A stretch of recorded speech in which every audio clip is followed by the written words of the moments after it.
आज है 22 अप्रैल बुधवार का दिन। हरकारा के इस ऑडियो अंक में आपका स्वागत है।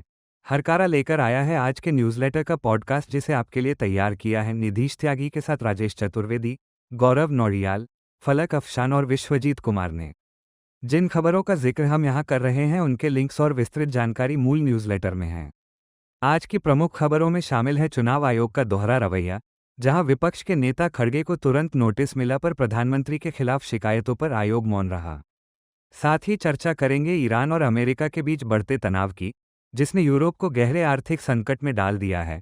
बंगाल चुनावों में मतदाता सूची से 90 लाख नामों का कटना लोकतंत्र के लिए एक नई चुनौती बन गया है। इसके अलावा कश्मीर के पहलगाम हमले के एक साल बाद भी जवाबदेही का अभाव और एक भारतीय छात्र द्वारा एआई के जरिए अमेरिकी दक्षिणपंथियों को ठगने की हैरान करने वाली कहानी।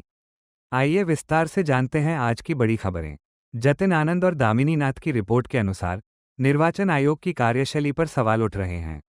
भाजपा की शिकायत के कुछ ही घंटों के भीतर आयोग ने कांग्रेस अध्यक्ष मल्लिकार्जुन खड़गे को कड़ा नोटिस जारी कर दिया। खड़गे पर प्रधानमंत्री मोदी को आतंकवादी कहने का आरोप है, जिस पर उन्हें 24 घंटे में जवाब देना है। खड़गे ने हालांकि स्पष्ट किया कि उन्होंने डराने और प्रताड़ित करने की राजनीति के संदर्भ में बात की थी।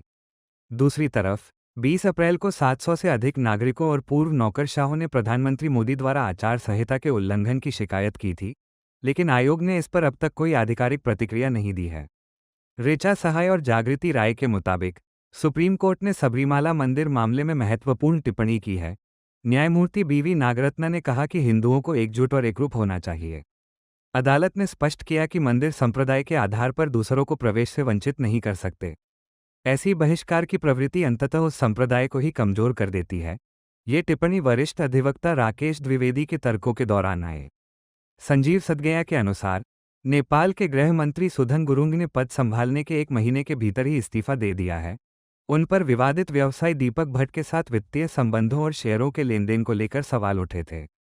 गुरुंग ने सोशल मीडिया पर कहा कि उन्होंने निष्पक्ष जांच सुनिश्चित करने और हितों के टकराव से बचने के लिए ये कदम उठाया है। न्यूयॉर्क टाइम्स के लिए एलियन पेल्टिया की रिपोर्ट बताती है कि होर्मुज जलडमरूमध्य में तनाव चरम पर है। ईरान की रिवोल्यूशनरी गार्ड्स ने 2 विदेशी जहाज़ों को जब्त कर लिया है। हालांकि डोनाल्ड ट्रंप ने युद्धविराम बढ़ाने की बात की है, लेकिन जमीनी हालात युद्ध जैसे हैं।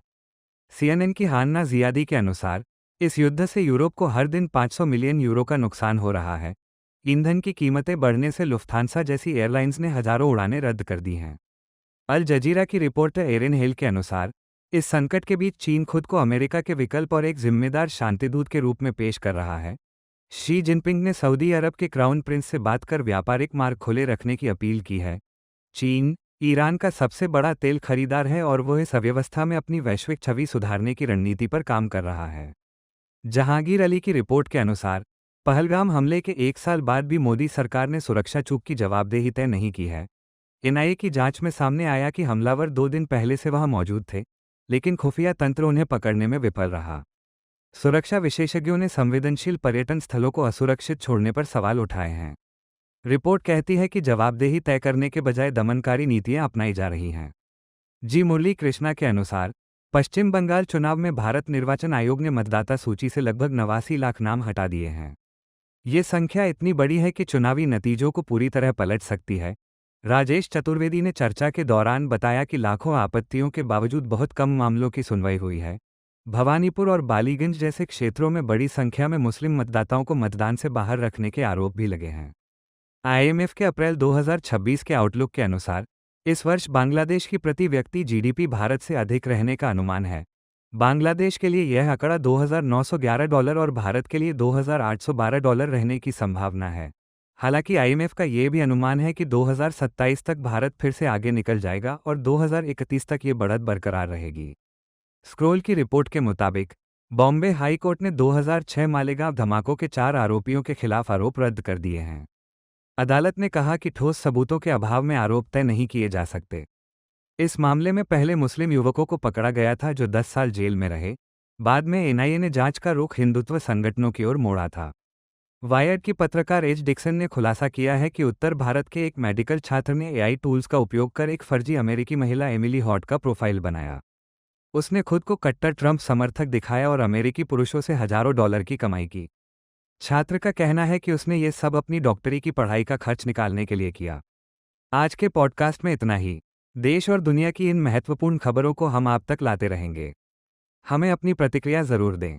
सुनते रहिए हरकारा न्यूज़, जहां आपको मिलती है शोर से दूर खबरों की सही रोशनी। फिर मिलेंगे। नमस्कार।